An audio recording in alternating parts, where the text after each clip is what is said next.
Hello and welcome to Post-Exertional Mayonnaise podcast. Thank you for joining us. And today we're joined by Rebecca, who lives in Senegal. Thanks for joining us, Rebecca. It's great to have you with us.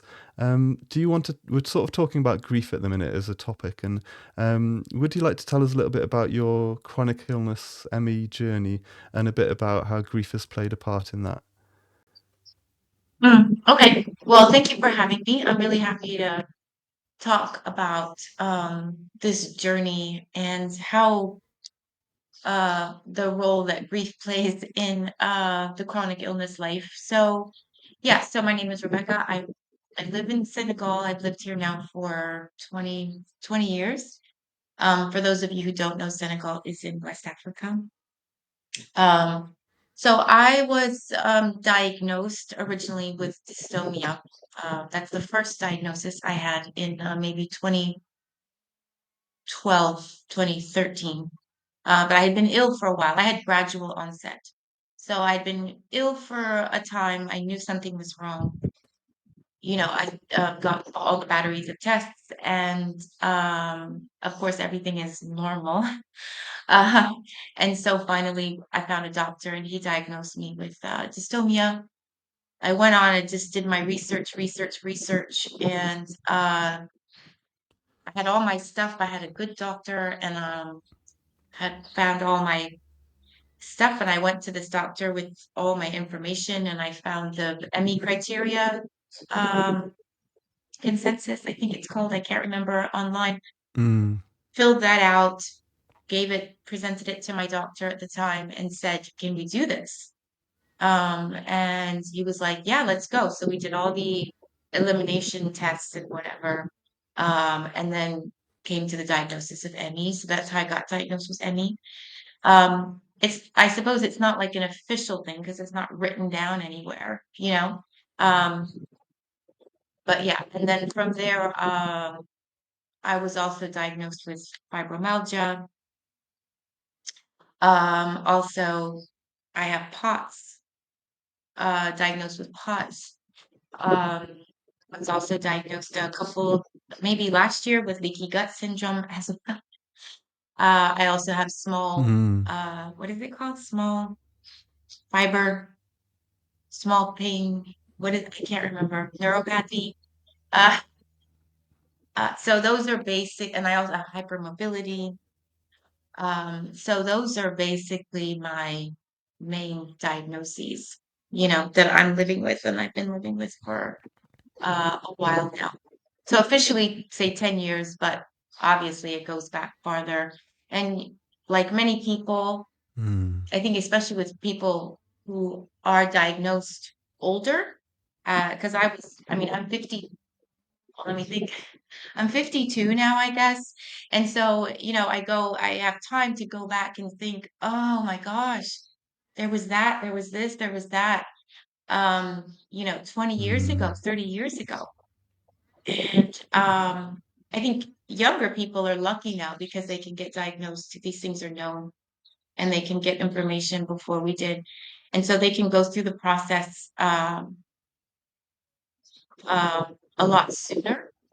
And I think it's more difficult. I don't know if it's more difficult. This is my point of view. But I was diagnosed I started getting really, really ill, maybe a little after 40. And so on one side, I guess I was lucky because I had the chance to have kids. While I know a lot of people who are diagnosed younger don't feel able to have families.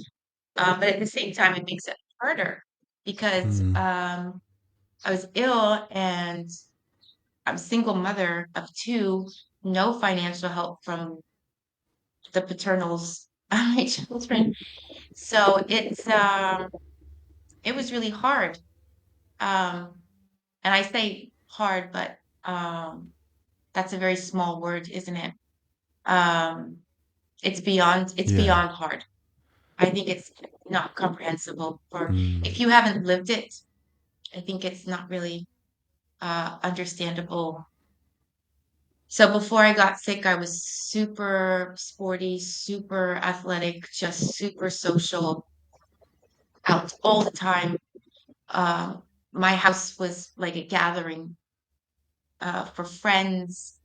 Mm. Um, you know, my son would wake up in the morning, like at vacations or weekends, and be like, "Mommy, what are we doing today?"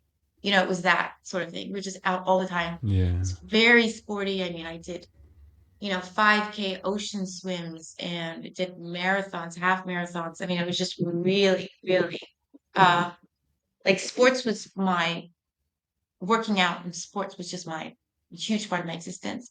And that's how I knew that something was wrong because I couldn't do what I used to do. Like after my last like Mm. 5K ocean swim, I just didn't bounce back.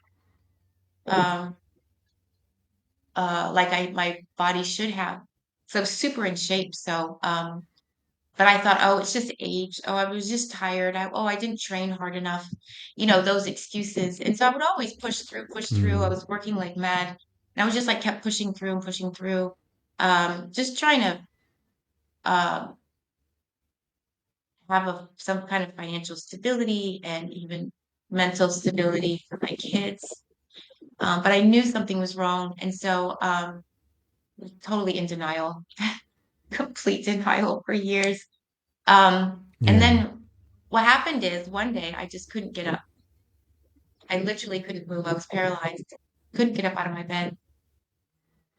Um, and then I knew that something was really, really wrong. But again, denial, can't just, and that's when I got diagnosed with dystonia. Um, and so I went through probably maybe a year, maybe a year and a half of denial. Like, okay, I'm sick. Okay, fine, but I can work through this strong. I've always had that thing. I have to be strong. I have to, I've got my kids. I've got to do this.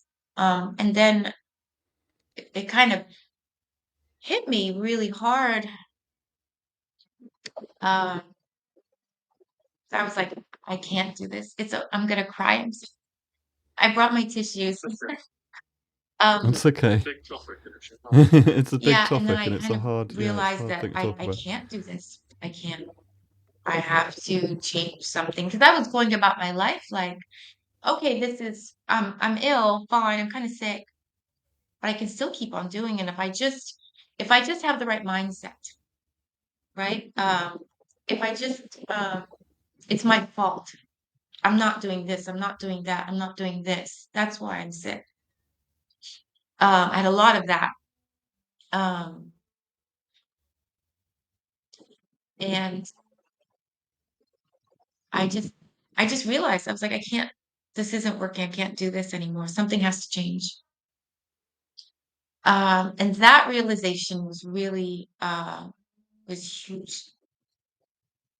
Um, I was lucky at the time. I had a partner who was very supportive, um, and was helping me a lot, getting and finding doctors, different doctors and different things and whatnot. And so I was really lucky with that. But still, I mean, it's something that you have to deal with on your own. It's Mm.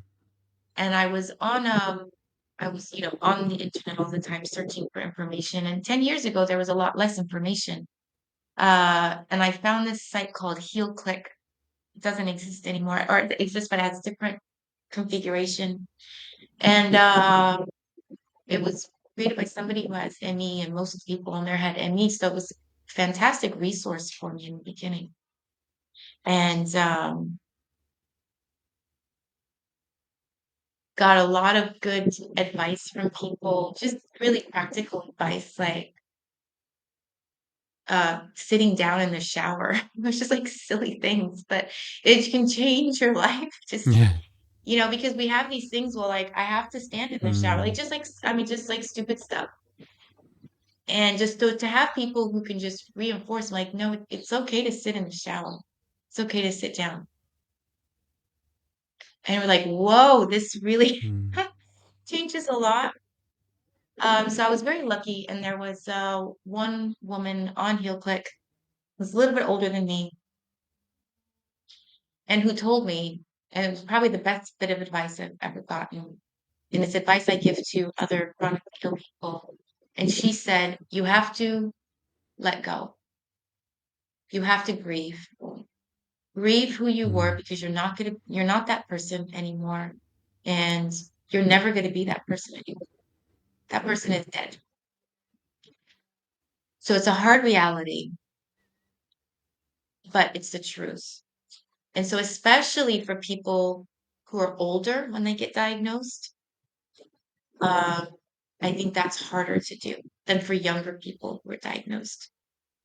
Because when you're older, you have a whole life behind you, right? Like you have a whole huge life, so many memories of who you used to be. Um, and she said she was grieve that person, mourn that person, and let go. Accept your new reality. And acceptance doesn't mean not looking for cures and ways to get better, but just say, okay, this is today, this is who I am today. And that mourning period, that period of grief was it was epic. It lasted a long time. It lasted, I would say, a good 2 years. And I Mm. had I'm a very goal oriented person, very disciplined person.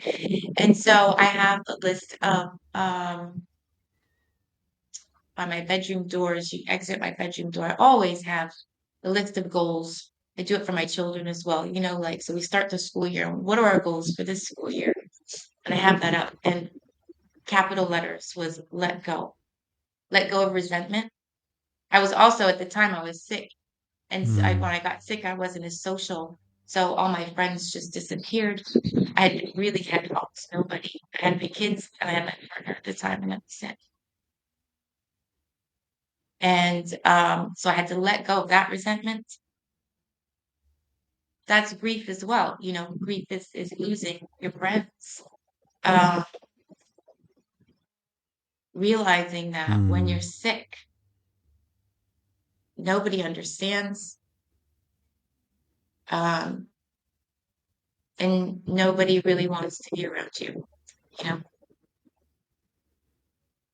Um, so yeah, so that was my very large period of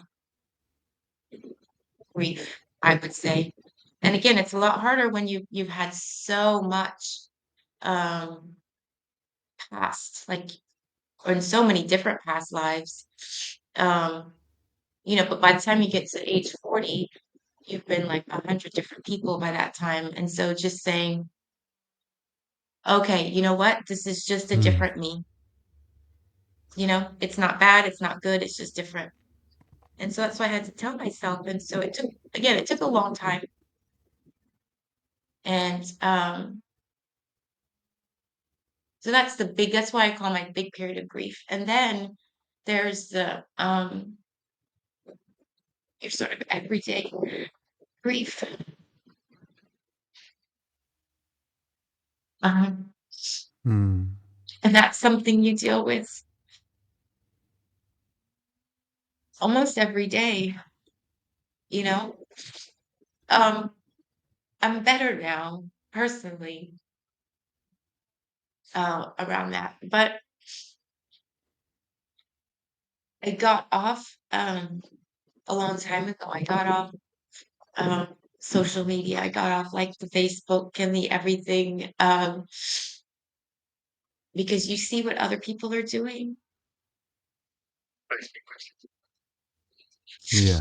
Facebook particularly, isn't it? I think Facebook's that one because it's people you have connections with, and it's like they're climbing mountains or they're on holiday or they're going to the cinema or something like that, and it's just something as small as that. You think it hits you, doesn't it? Because it's like, oh yeah, You want to do I would that. just want to be there, and yeah, it's like little. Yeah, Yeah. it's just like little pinpricks, isn't it, in your daily life that you see, and it's not that you resent people doing those things. It's just like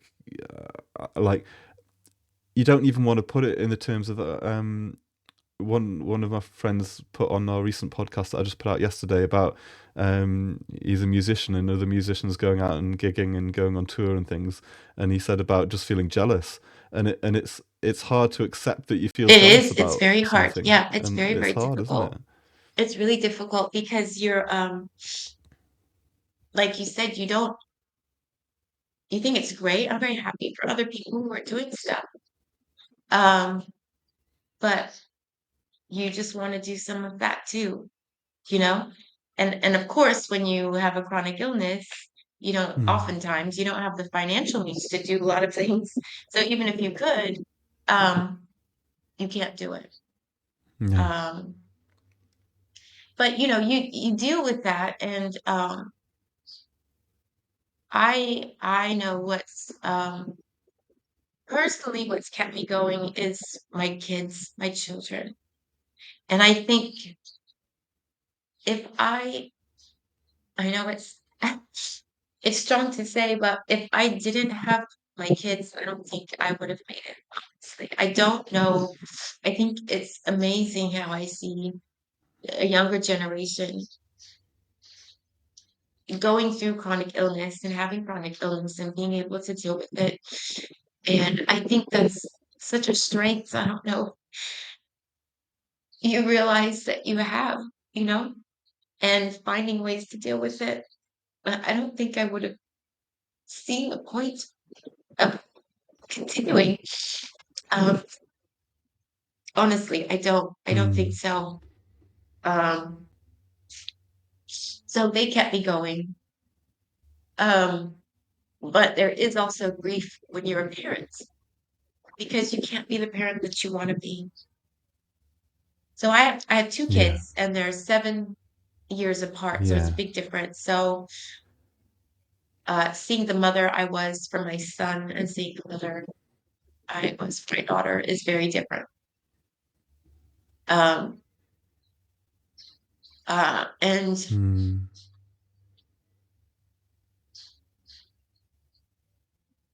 talking about um, all the regret, all the sadness when you're a parent with a chronic illness is uh,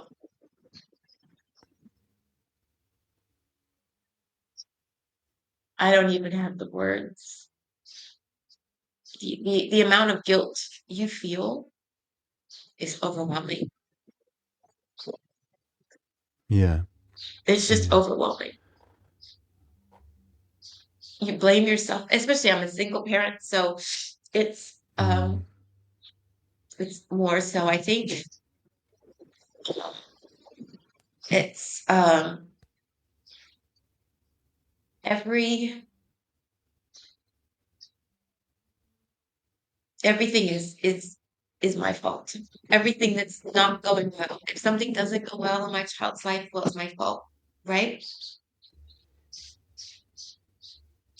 Um, Mm. and you just can't get rid of that. You think, oh, if I hadn't been sick, and and of course, logically, it's not. I know it's not my fault. Logically, I know these things, right? But it's that emotional side that just Yeah.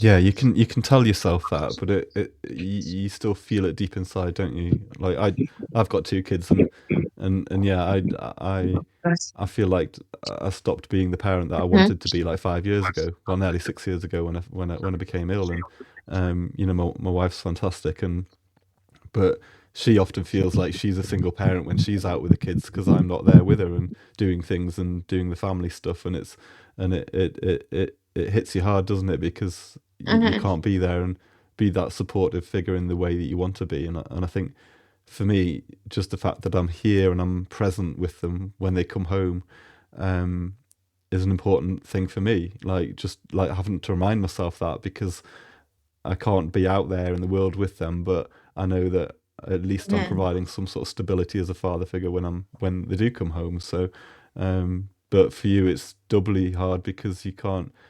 As a single parent, it must feel so hard No, not to be able to exactly, give them the exactly. I mean, opportunities that I you'd want to do. give I them. mean, you change everything, don't you? You Mm. just uh, when my daughter was little, doing homework, um, she would just come into my bed and I'd help her with her homework then. You know what I mean? So my bed for many years, especially in the beginning, I obviously had to go to work because I didn't have a choice.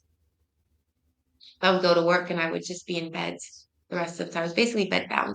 I would go to work, come back, I was just in my bed. Um, and so my bed became Mm. the central part. Like we would, have dinner there. We would just, watch movies there, like just do everything there. And so you just change and you just find ways to be a parent and a good parent. And I know I was, and I know I am, but at the same time, it's just you Mm. do feel that guilt. Like, you do feel that guilt regardless, even if you know that you're doing a good job, you do feel that guilt, and it's a lot of Mm. things you wish you Mm. could do, could have done. And my kids are older.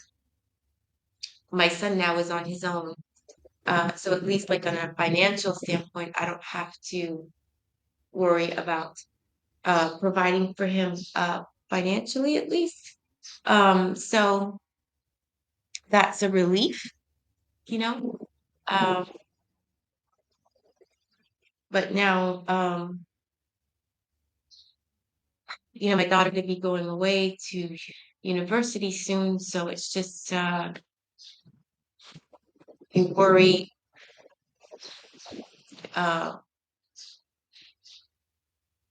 all that is just you think, did I give her the best? I mean, any parent's gonna think that. Did I give my child the best foundation to go off and do their lives and whatnot?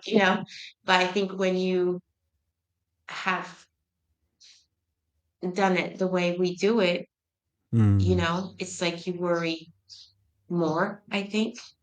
You think if something happens, am I gonna be able to be there?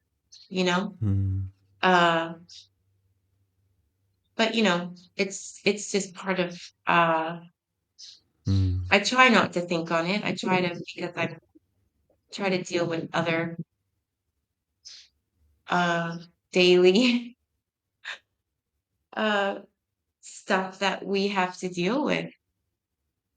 Just I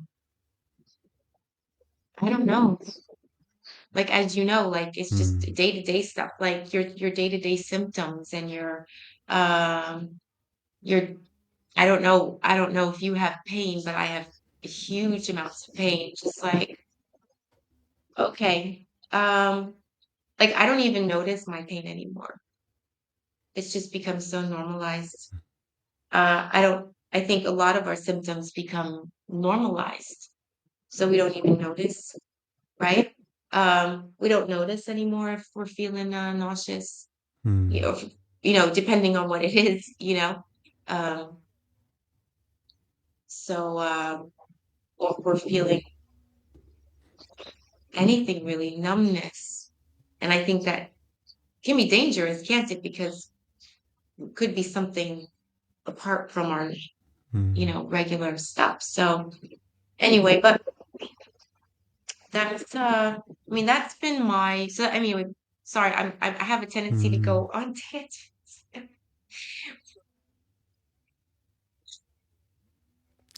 Ah, It's all right. It's been good to hear your thoughts, and yeah. Have you got any like in terms of sort of like managing that grief?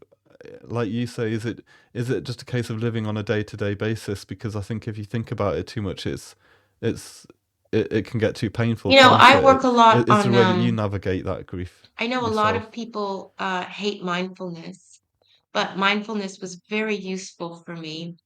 Um, I know it has a bad rap, but for me, it Mm. really saved my life because it helped me with acceptance and it helped me to live in the present and not in the past. That was really, really important for me. was to no longer live in the past. Say the past is finished. Can't change it, Mm. and this is the present. Um, and that really, really was very good. Now what I do is I do a lot of meditation. Meditation helps um, just with the daily, like even right before coming on with you, did a meditation just to clear my brain, uh, clear um my emotions. I work a lot on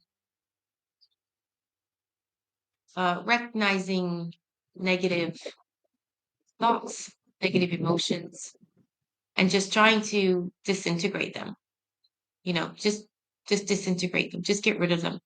You know, and replace those with Mm. different feelings. And I know it might sound kind of hokey for some people, but that's really what works for me.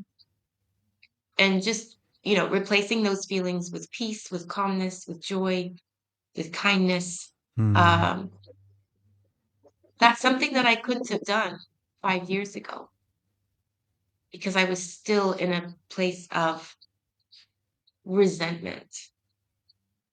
Mm. I couldn't wish um, Mm. kindness upon other people. I couldn't do that. I didn't feel capable. Now I am, and so that helps. It Mm. does. It help. It helps me a lot um, to forgive. I learned forgiveness, forgiving myself. It's really important. Part of the grieving process is just forgiving myself, and that's something I have to do constantly. Is forgive myself. Yeah. It's not my fault.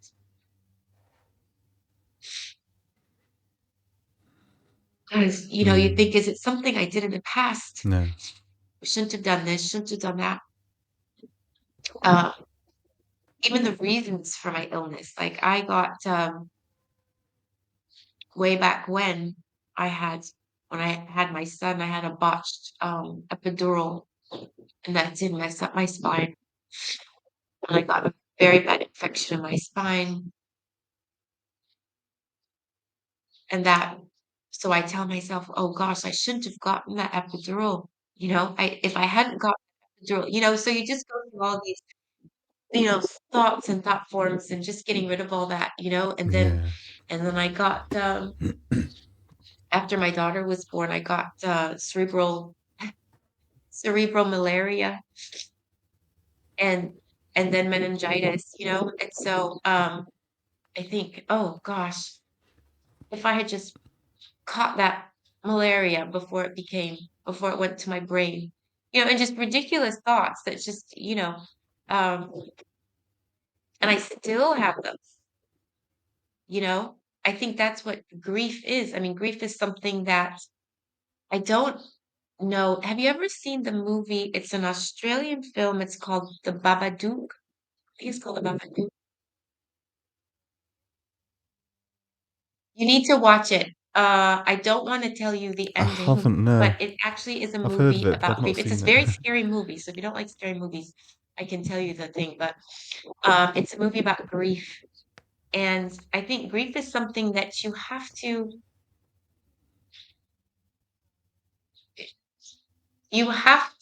feel it once in a while. Because I've learned that all of our bad emotions, we have to feel them and then recognize them and then let them out.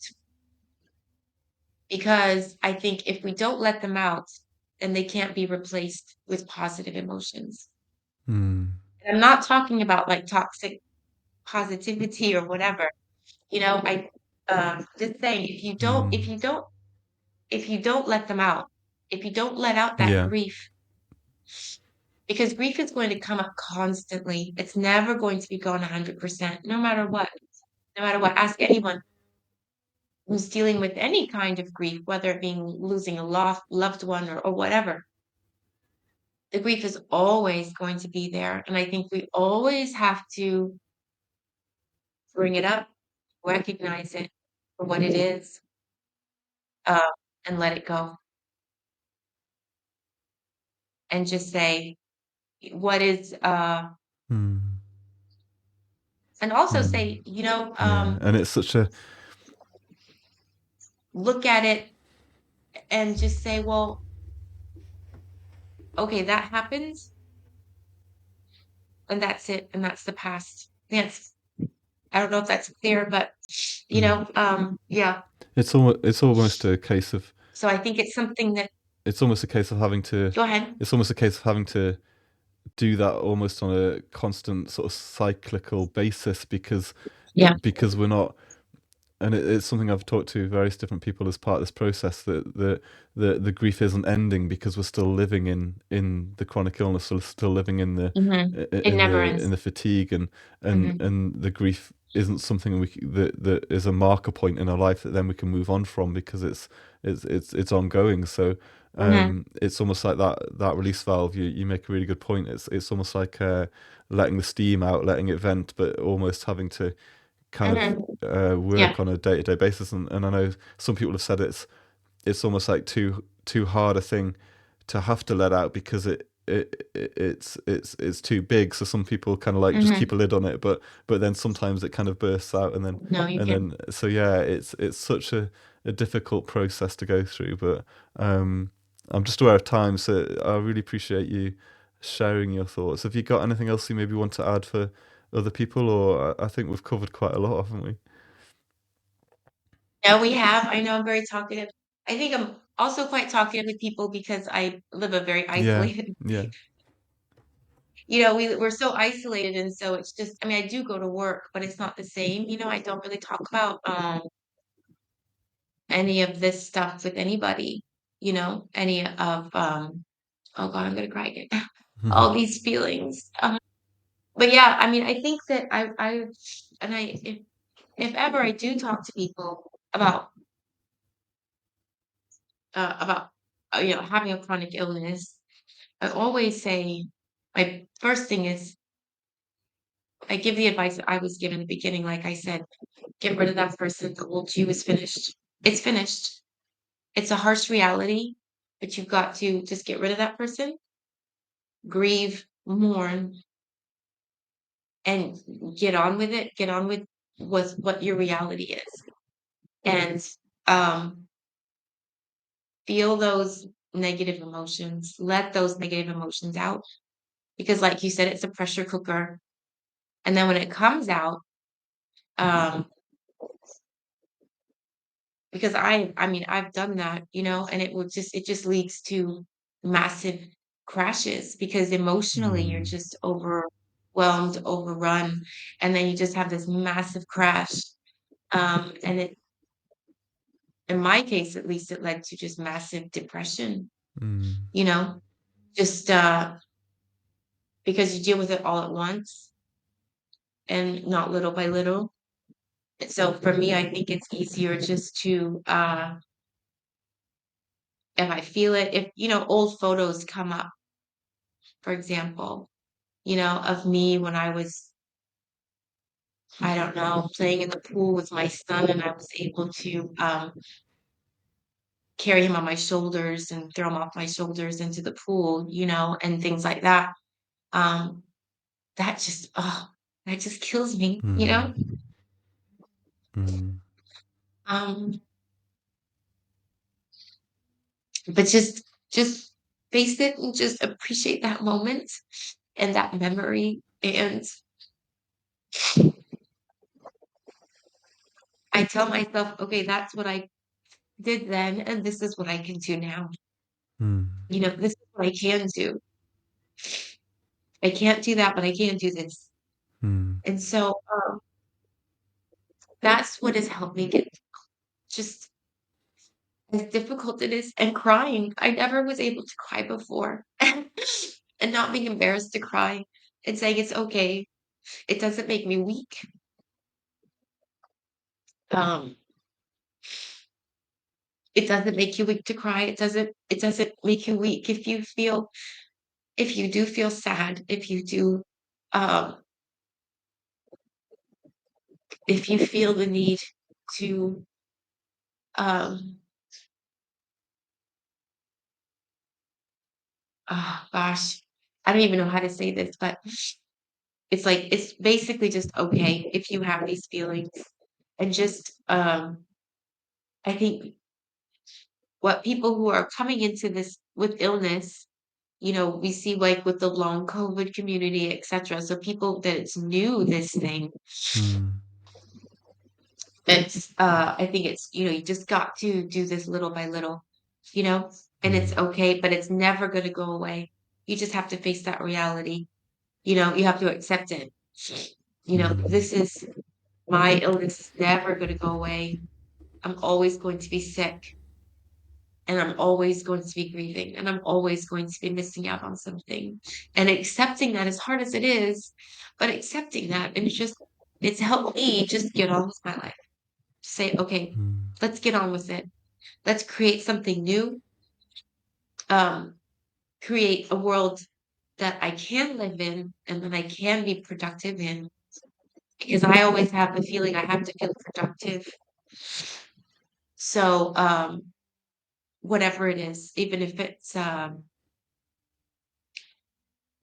don't know, but every day I have to do something that I feel productive. And just so creating that world, and my world is very, very small. I have a very, very small world. It's basically in my house, like many of us, you know. But like you with doing this podcast, you're being productive, you're doing something. Mm. And so I think finding that uh, helps you because you say, okay, can't do this, but I can do that. Yeah. And Yeah. it's really very, very important as human beings to feel productive. But even if it's something simple like I walk the dog, it's because that's something that many of us can't do, right? And you say, okay, managed to walk the dog today, or I managed to wash the dog. I'm thinking of that because I'm looking at my dog. She needs a washing. She hasn't been washed in months. But just little things like that. And I think it's Yeah. important. Yeah. That's what I would Well, say to people. well, thank you so much. I think there's so much of value that you shared with us as well, and I appreciate your time, and yeah, thanks for coming on. It's been good Well, to thank you talk. for doing this because I know it's difficult, it's Yeah. difficult Yeah. to, And I think there's something that I read today.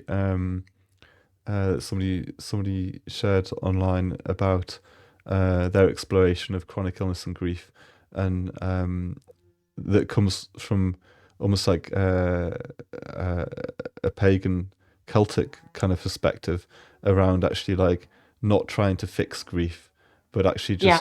just hearing it and speaking it Okay. out, and within a group Hmm. actually like uh, hearing stories and sharing that together is a powerful thing in itself, and I Hmm. think that's Hmm. what you've done today, which has been really helpful, and I hope Hmm. it helps other people. So thanks again for your time.